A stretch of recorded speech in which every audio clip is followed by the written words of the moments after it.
Miss Motivation here, meeting you where you are to get you where you want to be.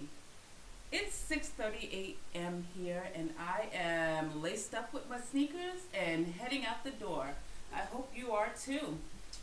What's great now is that we have these early mornings where the sun sets. Well, actually, the sun is rising, but it's light out and it gets late, really, really late. So the sun sets really late. Therefore, there's a wide window of opportunity to get out and get moving. So let's get started with my journey. It is week 3, and I am so excited about my journey on Topiramate. I thank you for joining me. If you haven't, please hit the subscribe button. Like this video. We need to get together as a community. I am going to put even more effort, and I'm saving the reveals for more views. So again, this is more about the journey than and the content as far as what's verbally coming out of my mouth, because it's the details of what I'm saying more than what you are looking at, because again, I need you to really focus on your health and the information shared. So first, let's get really down to the important part that I'm sure you want to know about.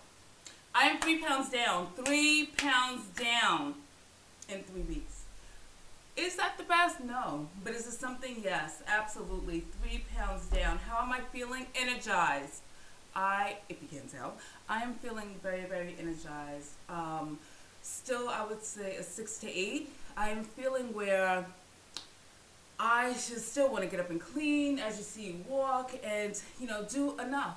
I perspire a lot quicker when I'm out moving than I normally do. I am one that normally perspires, but let's say if it takes me 10 minutes in an exercise, now it takes me about 5. So you can gauge on that level of activity. So it just actually boosts me a little bit quicker. But I love it. It feels great, and I'm still motivated. I definitely feel that this is helping me in my journey. Another thing is I'm still sleeping well, so it's not interfering with my sleep. My appetite is, I need to get better with my eating schedule because I'm not hungry all the time. And I noticed that I'm starting to skip meals here and there, so I must do better in planning out my meals. I should probably, and I'm going to make this my goal for next week and come back to that, is to actually set a breakfast, lunch, and dinner schedule and stick to it. And with that said, I will not do what I'm doing now, which is sometimes having a late breakfast and or skipping breakfast and having a brunch, and then having a dinner about 8 or 9 o'clock right before I go to bed. And sometimes dinner could be, something light, but I literally eat it and then head to bed. I don't feel as guilty as I normally would without taking the medication, because in my mind, I'm saying, well, I didn't eat basically all day, so even if this is 300 calories, it's not a big deal, I'm going to bed. But that's just not a good mindset that I personally want to have, so I want to switch that before it becomes a habit that I can't necessarily break. Stop right here and let me know what type of plan works for you, meal plan, when you're on this. Not necessarily, I guess, the food, but just how you work around the suppressed appetite. If you want to share your meal plan, that's fine as well, but more so of the timing.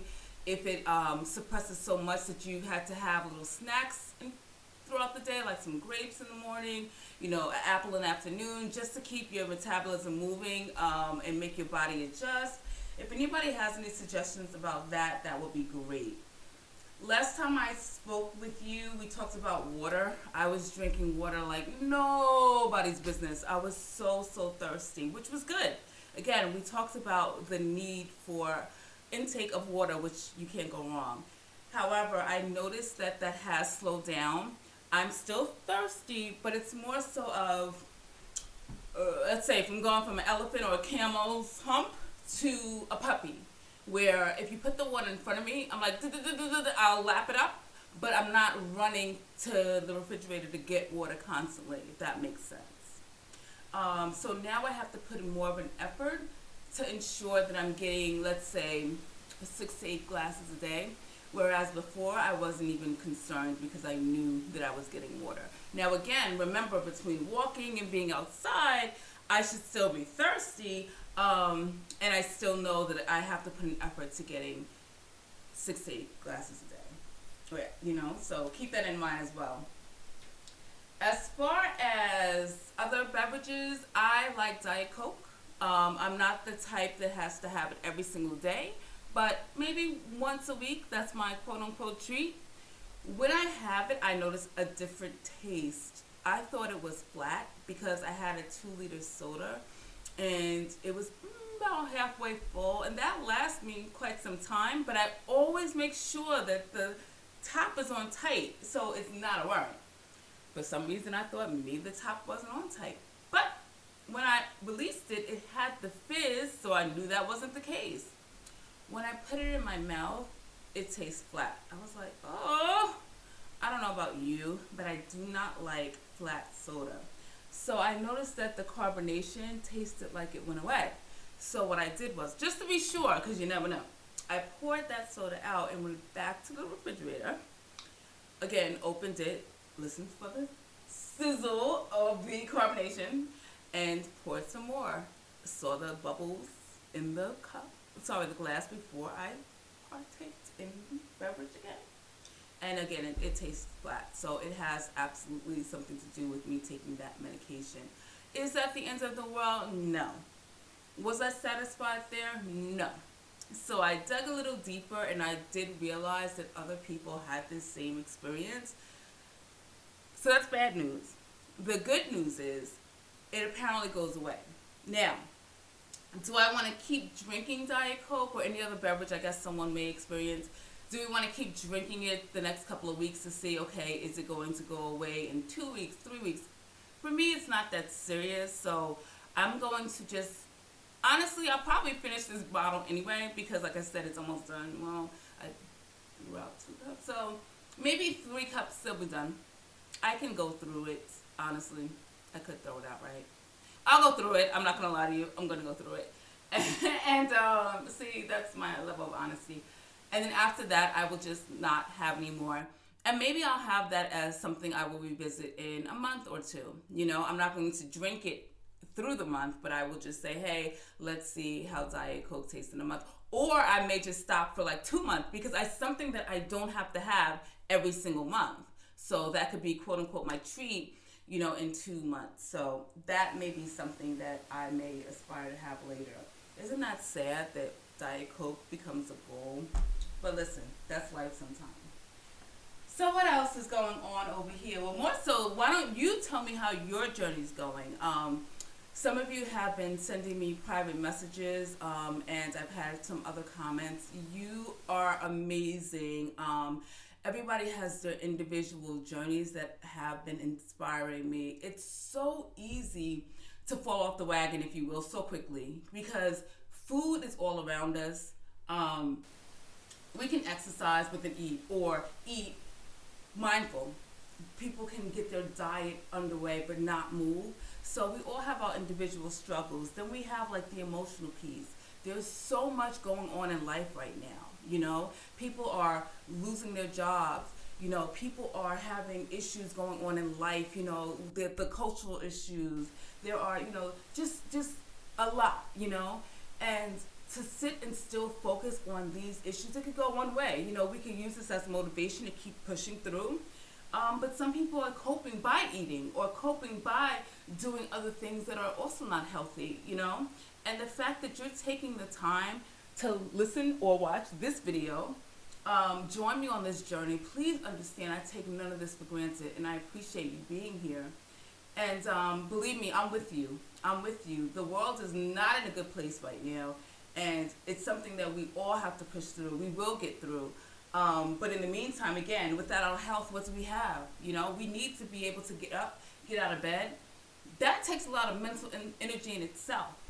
And if I could be a little bit of that motivation each Wednesday at the very least, I would appreciate being that hope for you, you know.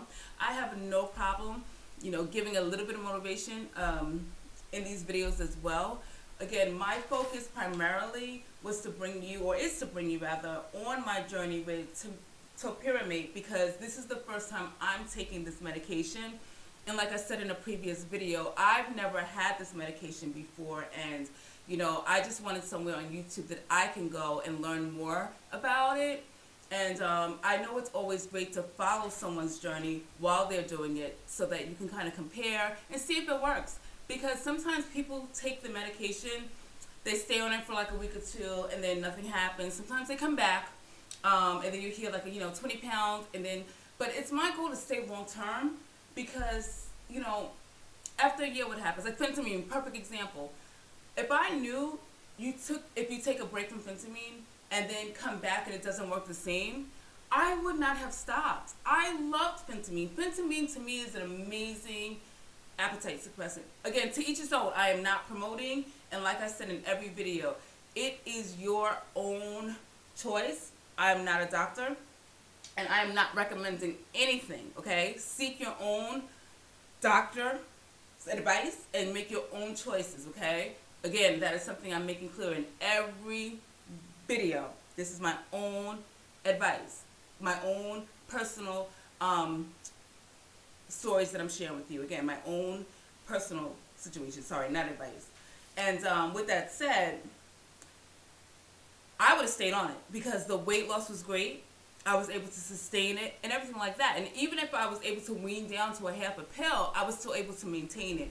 Getting off and getting on, like I said, did nothing for me. For other people, it may have worked. But when I researched further and further, I realized that more people were on the side of not being able to sustain it when they went back versus the other way. So things like that I wish I had knew.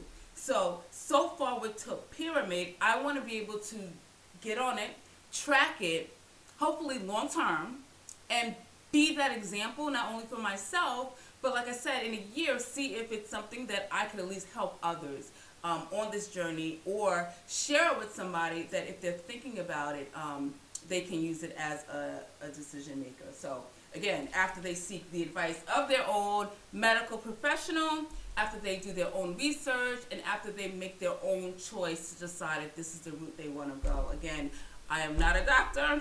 I am not telling you what to do or what not to do. I am only sharing my personal journey with you, okay? I thank you so much for tuning in to me today. I hope that you enjoyed the information that I shared. I also hope that, like me, you got up and you walked with me while we discussed this. You would have already had at least close to 13 minutes of walking. How many calories? Look at your either Fitbits, Apple Watches, anything. How many calories would you have burned so far? Again, think about it. You would have had things done already in less than 15 minutes. You would have done something. It starts there, okay? I'm going to get off and try to jog just a little bit before I head back. So, again, leave a comment below. Ask me questions. I'll see you next Wednesday. Have a great day. Bye.